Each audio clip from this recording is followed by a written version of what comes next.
샬롬, 안녕하세요. 늦은 밤이에요. 지금도 제주 저녁에는요, 이 늦은 시간에도 계속 강풍이 불고 있어요. 그리고 바다에는요, 엄청나게 높은 2, 3미터 정도의 파도가 막 하얗게 치는데, 와, 정말 장난 아니더라고요. 그래서, 이제 오늘은 하루 일과도 끝났고, 이제 하나님께 감사하는 마음으로 잠자리에 들까 하다가 아니지 해가지고 다시 레위기 성경책을 한번 펼쳐 읽고 또 읽다가 무슨 생각이 들었냐면 이 레위기가 우리가 지난 시간에 배웠듯이 모세가 기록했고 레위기에서 추구하는 것은 성결 거룩함이죠. 하나님이 거룩하시니까 우리도 거룩해야 되는데 죄인인 인간이 거룩한 하나님 앞에 나가기 위해서는 반드시 레위기에서 가르친 피제사를 통해서만 나갈 수 있다는 게 레위기의 핵심이거든요. 근데 이 레위기가 주어지기 전에 우리가 왜 죄인이 되었는가 이거를 생각하게 되더라고요. 그거는 창세기에 우리 저기 로마서에도 나오죠. 죄의 삭은 사망이라고. 그러니까는 창세기에 하나님께서 태초에 천지를 창조하시니라 하시고 빛이 있으라. 그다음에 하늘 궁창이 있으라.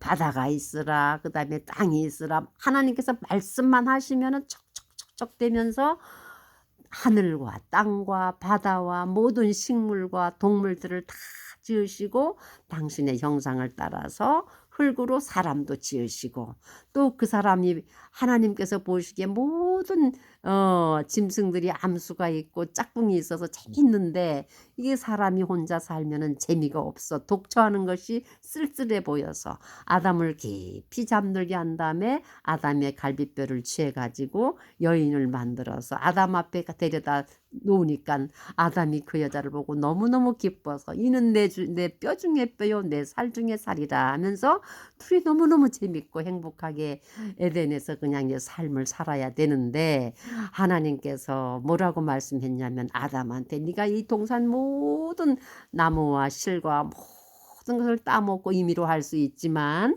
동산 중앙에 있는 나무 선악을 알게 하는 나무는 절대 먹지 말라고. 그것을 먹는 날에 네가 정령 죽으리라. You shall surely die.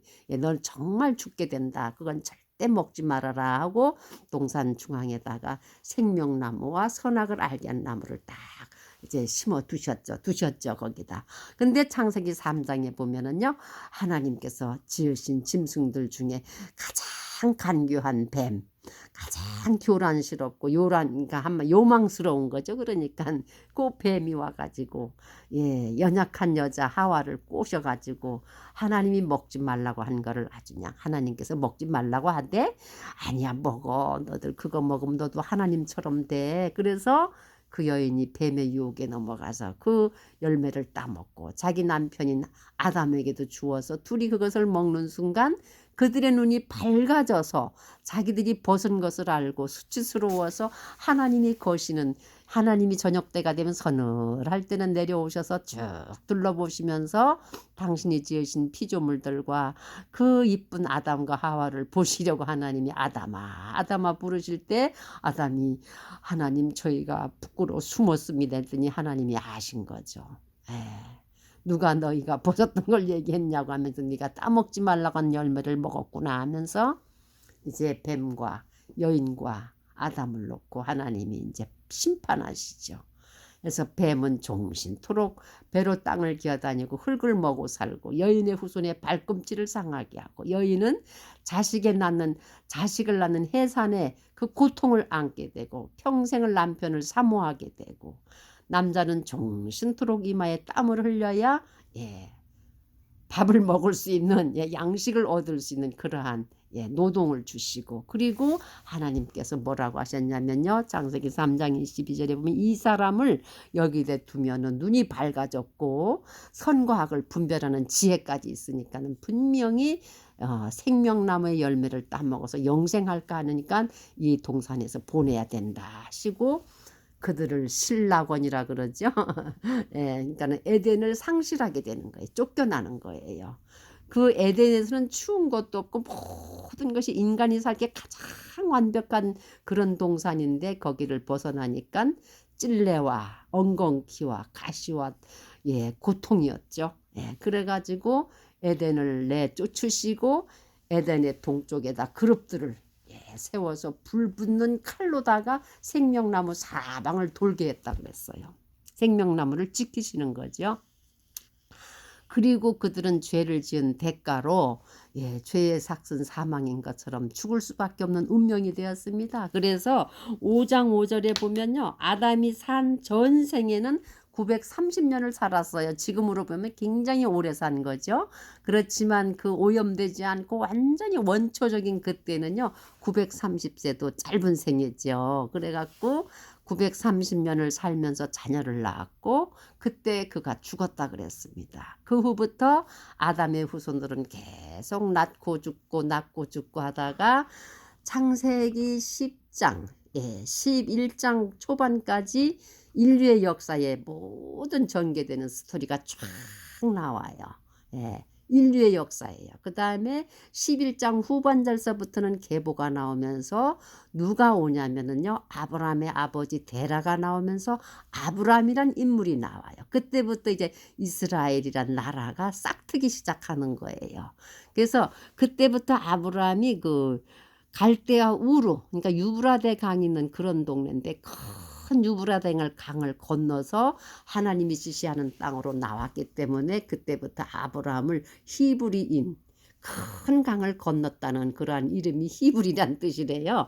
그래가지고 아브라함이 이제 히브리인이 되면서 아브라함에게 하나님이 하나님의 거룩한 인격을 두고 약속하시죠. 아브라함을 택해서 내가 너를 믿음의 사람으로 택하고 너의 후손에게서 이제 나의 백성을 삼겠다고 해서 아브람서부터 이스라엘의 역사가 시작이 돼요. 그래서 아브라함이 이삭을 낳고 이삭이 야곱을 낳고 야곱이 12아들을 낳고 야곱이 다시 기근이 옴으로 인해서 이제 이집트에 식량이 있다는 말을 듣고 이미 미리 가 있는 자기 아들 11번째 아들인 그 요셉이 가 있는 줄도 모르고 이집트에 식량이 있다는 말을 듣고 이집트로 내려가죠. 70인의 가족이. 그래서 거기에 가서 잃어버렸던 아들 요셉을 만나고 바로의 그 총애를 받으면서 고센 지방에서 자손들을 낳고 하다 보니까 요셉을 알지 못하는 왕도 죽고 요셉도 죽고 야곱도 죽고 그의 후손들이 430년을 살다 보니 과거의 요셉을 알지 못하는 새 왕이 일어나서 이스라엘 민족, 히브리 민족을 박해합니다. 그래서 박해 중에 430년이라는 세월이요. 암흑기예요, 암흑기. 그때는 그 백성들이 완전히 노예화돼 가지고 그 고난과 고통이 심해서 하나님께 부르짖었다 그랬어요. 그 부르짖음이 상달될 때에 하나님께서 모세라는 정말 준수하고 아주 이쁜 아이를 그러니까는 아론, 아론이 아니지 참 레위 지파에서 요게벳과 아므람 사이에서 모세를 낳게 하죠. 그래서 그 모세가 바로의 공주의 손에 구원받아 갖고 나일강에 버려진 모세를 그래서 모세가 40년을 바로의 궁에서 자라고 그 다음에 그 모세가 자기 백성 돌아볼 마음이 생겨서 시찰 나갔다가 이집트인과 그 히브리 노예 사이에 그 분쟁하는 것을 보고 마음에 의분이 일어나 갖고 이집트 병사를 죽이죠. 그 소문이 바로의 귀에 들어가서 모세는 도망을 가지요. 어디로 가냐면 미디안 광야로 가요. 그래서 미디안에서 그 이드로 제사장을 만나 가지고 거기에서 이제 큰딸 십보라와 결혼해 갖고 이드로의 양떼를 지키는 그런 광야 생활을 40년을 할 때에 하나님께서 출애굽기 3장에 보면 모세를 콜링합니다. 부르시죠. 그래가지고 모세가 그때부터 하나님께로부터 부름받아서 이스라엘 백성들을 이제 인도해내는 그러한 과정이 쫙 출애굽기에 나오는데요. 그래서 출애굽기가 뭐냐면 구속, 리뎀션, 그 다음에 구출, 딜리버런스, 엑소더스에 탈출하는 거예요. 그 이집트 430년의 노예 생활에서 그 탈출해 갖고 홍해를 건너고 광야로 들어가서 시내 광야에 이르러 가지고 이제 20장부터 모세가 시내산에서 하나님께로부터 쭉 율법을 받지요. 그 다음에 이제 후반절에 가서 25장서부터는 장막, 그 다음에 35장서부터는 장막 지은 그 설계 받은 것을 실제로 현장에서 제작하고, 그 다음에 40장에 가서는 장막을 세워서 봉헌식을 하고 레위기에 이제 들어가게 됩니다. 그래서 제가 왜 여기까지 왔냐면은요, 이 제사가 왜 필요했느냐? 죄 때문이에요, 죄. 그 죄가 어디에서부터 왔느냐? 아담이 범죄에서부터 인간은 죽음을 피할 수 없게 됐습니다. 아담도 930세에 죽었으니까. 그런데 하나님께서는 이 죄로 인해서 죽을 수밖에 없음에도 불구하고 하나님께서는요, 이 백성들을, 이 죄 가운데 영원히 죽어야 할 백성들을 구원하기 위해서는 구원자가 필요하다. 그래서 창세기 3장 15절에 보면요, 여인의 후손이 그 뱀의 머리를 짓밟는다 그랬어요. 그것이 바로 누구를 상징해 주냐면 예언한 건 예수 그리스도가 여인의 후손이거든요. 그 여인의 후손을 통해서 인류를 구속할 것을 창세기 3장 15절에 말씀해 놓으시고, 그것을 구체화시키기 위해서 아브라함이라는 사람을 택해서 아브라함에게서 야곱을 낳게 하고 야곱에게서 12아들을 낳게 해서 이스라엘이라는 국가를 만들어내죠. 그래서 모세라는 지도자를 통해 갖고 이스라엘을 출애굽시키고, 이제 그 시내 광야에서 율법과 장막을 주셔가지고 이제 레위기까지 오게 돼요. 그러면 하나님 앞에, 거룩하신 성결의 하나님 앞에 나가려면은 백성이 성결하지 않으면 하나님 앞에 갈 수가 없어요. 근데 인간은 죄 때문에 성결할 수가 없습니다. 근데 그 성결함을 받으려면은 반드시 피제사를 통해서만이 우리가 죄를 용서받는다 그랬거든. 죽어야 되니까. 그러니까 내가 죽을 수는 없으니까 동물을 대신 죽이는 거예요.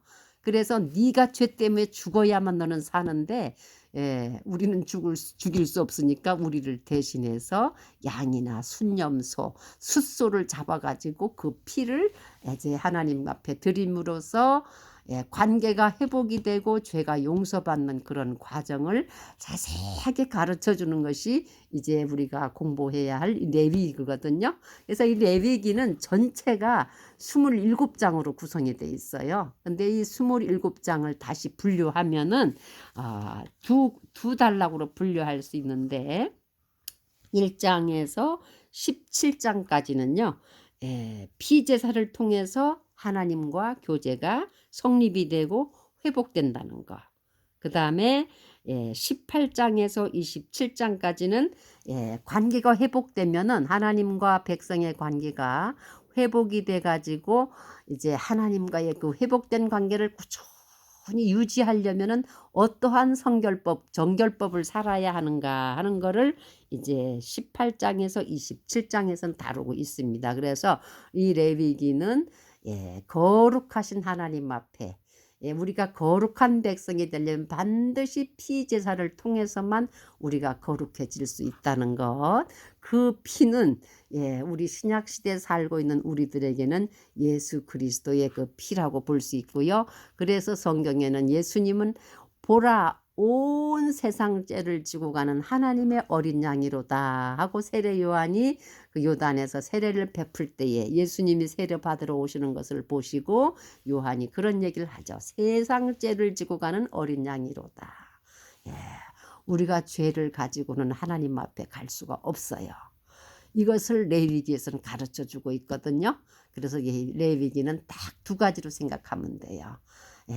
1장에서 17장까지는 피제사를 통해서. 근데 그 제사에도요, 종류가 5가지예요. 번제, 그 다음에 소제, 화목제, 속죄제, 속건제, 이렇게 5가지 제가 쫙 제사가 있는데, 저도 처음엔 이 제사 얘기 들을 때 무슨 이거 막 왔다 갔다 하더라. 뭐 속건제는 뭐고 속죄제는 뭐야? 그랬는데 이제 저도 지금 같이 공부할 거거든요. 그래서 이제 그 제사 중에는 5가지 제사가 있고 그다음에 18장에서 27장까지는 우리가 일상생활에서 하나님과 꾸준히 관계가 회복되고 꾸준히 성결한 생활을 하려면은 어떻게 이제 유지를 해야 되는가 하는 거를 구체적으로 가르쳐 주는데요. 1장에 태워서 드리는 번제 헌물, 이 번제 헌물을 구체적으로 우리가 공부하고 들어가기 전에 제가 창세기에서부터 인류의 역사가 창세기 10장까지, 그 다음에 11장 후반절에 가서는 이스라엘, 왜 이스라엘이 이제 두드러지게 나타나냐면요, 이스라엘 그 국가를 통해서 하나님의 아들이시고 세상 죄를 지고 가는 어린 양, 인류를 위해서 피 제사를 드리는 양과 염소의 피가 무흠했다면, 참 흠이 없었다면 예수님이 오실 필요가 없었죠. 그러나 동물의 피를 갖고는 모든 인류의 죄를 속할 수가 없기 때문에 하나님의 아들이시여 하나님이신 예수가 직접 어린 양이 되셔가지고 오셔서 단번에 제사의 완성을 드리는 그 구속사를 이루기 위한 창세기 11장서부터 쫙 나오는 게 이제 아브라함서부터 시작이 됩니다. 그래서 아브라함, 이삭, 야곱, 그 다음에 출애굽한 12지파, 그 다음에 이제 모세를 통해서 장막을 주시고 10계명을 주시고 그 다음에 장막을 주시고 그 다음에 모세를 통해서 이제 그 장막 가운데 나타나신 하나님께서 이제 레위기에서 제사 지내는 제사법과 성결법들을 이제 이렇게 준행해라 하는 그 법들을 구체적으로 주시는 것이 이 레위기에 자세히 기록되어 있고요. 26장, 27장에 가면은요, 아주 하나님의 법이요 하나님의 말씀인 이 성결한 법들을 잘 지키고 준행하면 축복이 오고, 그 다음에 하나님의 말씀과 하나님의 법을 즐거워하지도 않고 순종하지도 않으면 결국은 저주가 온다 하는 그런 말씀도 있고, 결론적으로 가서 27장에 가서는요, 이제는 능동적, 피동적, 그냥 꼭 시켜서만 하는 행동이 아니라 이제는 스스로 알아서 자원해서 하나님 앞에 서원도 하고 헌물도 드리고 자원해서 하나님 앞에 신앙생활을 더 하라는 그러한 말씀으로 레위기를 이제 끝을 맺게 되거든요. 사랑하는 여러분, 제가 저녁 시간에 저도 한번 공부하면서 이 레위기는 창세기, 출애굽기, 레위기 3번째 책인데, 창세기에 아브라함을 부르셔서 그의 후손들을 통해서, 출애굽기에서는 그 민족을 구원해내시고, 레위기에서는 그 구원받은 민족들이 하나님 앞에 꾸준히 성결한 생활을 하기 위해서는 어떤 제사를 드리며 어떤 생활을 해야 하는가를 구체적으로 가르쳐 주는 것이 레위기인데, 레위기는 2단락으로 되어 있다. 1장에서 17장까지는 피제사, 여러 가지 제사가 있는데 제사를 통해서 하나님과 관계 회복해 가는 것, 그 다음에 18장에서 27장까지는 하나님과 관계가 회복된 백성이 어떻게 그것을 유지하려면 어떠한 성결한 생활을 해야 된다 하는 것이 이제 앞으로 전개되고 공부해 나가야 할 것입니다. 그래서 제가 이 저녁에는요, 이렇게 창세기, 출애굽기, 레위기는 2단락으로 이어진다. 피제사를 통한 성결한 그 화목하는 방법, 그 다음에 화목된 백성들이 그 꾸준히 관계 유지를 하려면 어떤 생활을 해야 된다 하는 그 성결법에 대해서 2가지 단락으로 이루어진다는 것을 제가 이 시간에 공부했고, 또 여러분들에게도 같이 공유하려고 이 시간에, 늦은 시간이지만 이야기를 전해드렸습니다. 사랑하는 여러분, 이 저녁도 행복한 밤 되시고요, 은혜 가운데 평안하시기를 주님의 이름으로 축복하며 기도합니다. 아멘. 샬롬.